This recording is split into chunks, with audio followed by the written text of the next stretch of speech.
loves to be held. He is not a whiny, fussy baby unless he is in the bassinet by himself. So my first tips on pregnancy, basically, I'm just going to think about the first trimester. I only got nauseous for one day of the whole pregnancy, and it was just in the morning, and I did throw up. So I attribute this to stabilizing blood glucose. If you Google it, they'll say we don't know the cause of nausea during pregnancy. But then if you look more into it, you will see that a lot of people say it means you're hungry. What I believe it actually means is that you have an unstable blood sugar. It could mean that you're hungry, but it could also just mean that you're eating things that are spiking your blood sugar and then causing it to plummet, which will cause nausea. My blood sugars are extremely stable, and I eat a ton of protein and fat, animal protein and fat. And so I attribute that to the almost zero nausea. I would highly recommend that you prioritize protein. I see this making a difference in my clients who are pregnant and random people who are pregnant. I hear people catching on to this idea that more protein helps with the nausea, and I really believe that's because more protein stabilizes your blood sugar. Heartburn, I only got one night.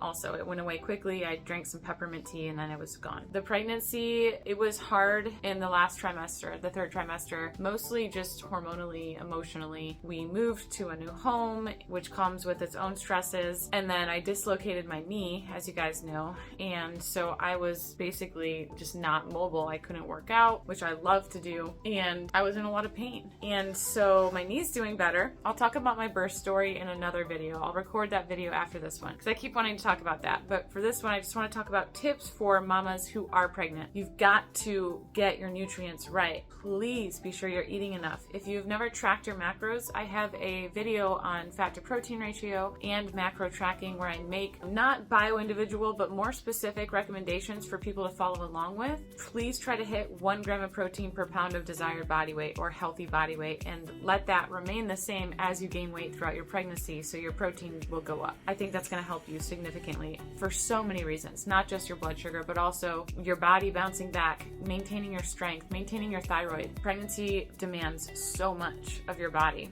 You'll want folate. Folate is totally crucial for the development of the central nervous system of your child. So folate, you could get enough folate for pregnancy. I think it's 400 milligrams a day is some of the recommendations. I think that would be the minimum in my opinion. So 4 to 6 eggs per day. If you didn't want to do that, then you could take a supplement. The Doctor's Best makes a folate supplement, but I ate my eggs every day. I found that I craved them. Even if Tyler and I went to a Brazilian steakhouse where I filled up on meat, I would come home and still have to eat eggs. Like, my body wouldn't allow me to skip the eggs, which I thought was really interesting. And then your fats, saturated fat, which is also crucial for the development of baby's brain and central nervous system. The best fats that you can get are going to come from saturated animal fats. So lamb, grass-fed lamb. Brain is a good source of DHA fat. So lamb brain is actually really delicious. It's pretty mild. I have a carnivore queso recipe. It's dairy-free. It's just brain that's blended with a couple of spices. I know it sounds crazy, but it tastes really good, and it's basically just pure DHA fat. This is a much better option than taking fish oil capsules, because fish oil capsules are shown to oxidize in the bloodstream, so I'd never recommend them, ever. I get my omega-3s from fresh lamb, pasture-raised lamb, and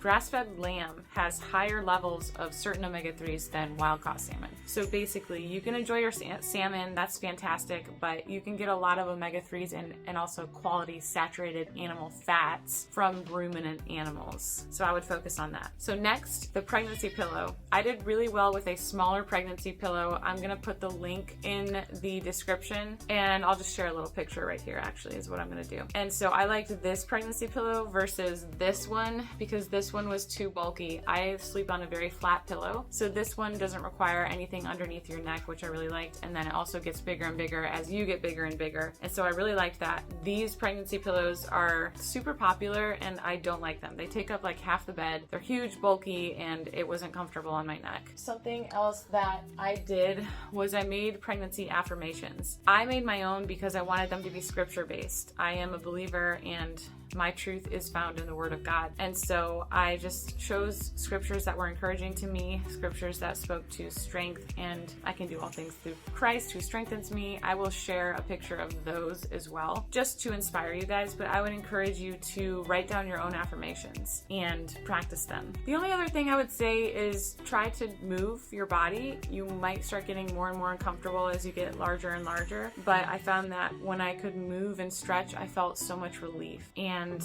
movement really is medicine. So allow your workouts to be scaled, as you get further and further along. Listen to your body, don't push yourself. I would not encourage anyone to get into weightlifting during pregnancy, but if it's something you've been doing long term, long before pregnancy, then go ahead and stick with it. I hit multiple personal records during pregnancy, and I maintained my strength, and that really helped me throughout the whole pregnancy to maintain good posture, to carry myself properly, to spare my lower back, things like that. And then also, it really showed up during delivery. Like, I was proud of myself for that process, and I'm excited to share that in the next video for you guys. But if it's something you've been doing long term, long before pregnancy, then go ahead and stick with it. So the main question that I get about pregnancy and carnivore is it safe? Is it safe to not eat carbs when you're pregnant? Yes, it is safe to not eat carbs when you're not pregnant, and it is safe to not eat carbs when you are pregnant. What I would ask yourself is, are you fat adapted? If you are trying to switch to carnivore during pregnancy, that may be stressful for your body. It's stressful as it is, even when you're not pregnant. The transition from burning glucose primarily to burning fat primarily is a process that raises cortisol and raises adrenaline. And so I don't think that's a fantastic idea to do when you're already pregnant and your body is already undergoing a lot of extra demand. You could try to go slowly, but that's totally up to you. I can't make a recommendation anyways, unless you're my client. I would say if you're already fat adapted, if you've been carnivore already, please do not feel the need to add carbohydrates. Unless you really feel like they would benefit you, unless you're not sleeping through the night or you have already dialed in your fat to protein ratio, I don't see any need to add carbohydrates whatsoever. And that's the question that I get a lot. Another thing that you need to think about is electrolytes and minerals during pregnancy, as well as iodine. Your need for iodine almost doubles during pregnancy. So I have doubled what I take for the Lugol's iodine. I won't make a specific recommendation here because everyone is different, but I do have an iodine protocol on my Instagram. I will share a little picture of that here, and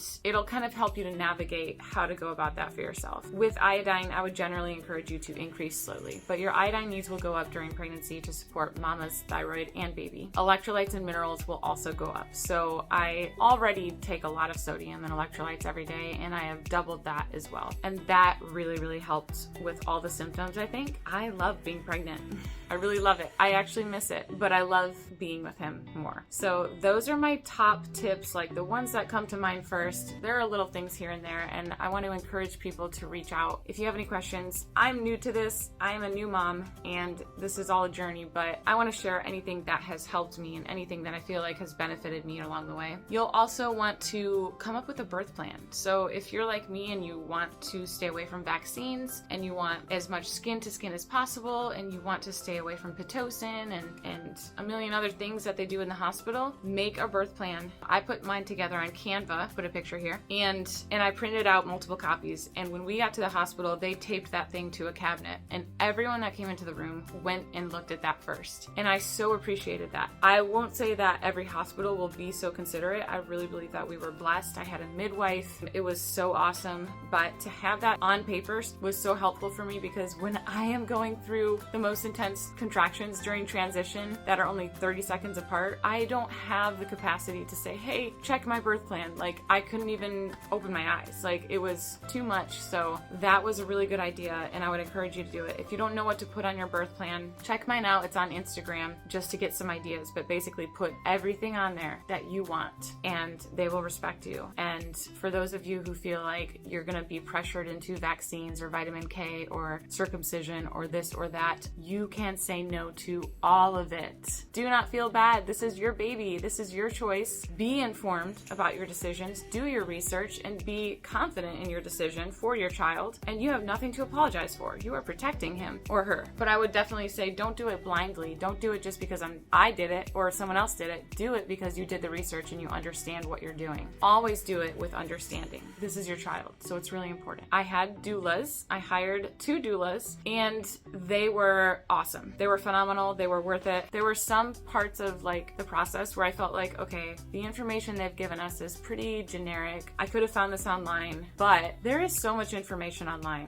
regarding childbirth, breastfeeding, positions to get into during labor. So to have two people tell me like, this is what would be best for you, especially when I dislocated my knee and a lot of positions were out of the option. Like I was planning on squatting for birth, but I can't squat. Still can't squat because of my knee. So they helped me get into a position that totally worked. But then when it came time to deliver, when I went into labor, I would have paid them triple what I paid them just for that, because this was Tyler and I's first go around, and that drive to the hospital was intense. And if I didn't have a doula with me in my car while Tyler was driving, I don't know if we would have made it. Like, they really, really made a huge difference. And so if you are nervous, this is your first pregnancy, if you feel like your husband to help you, but you don't know how he can help you, the doulas can help him to help you. Like, they were giving him instruction on what to do for me, and that was really, really helpful. And I will go into that on my next video, so check that out. Let me know if you have any questions.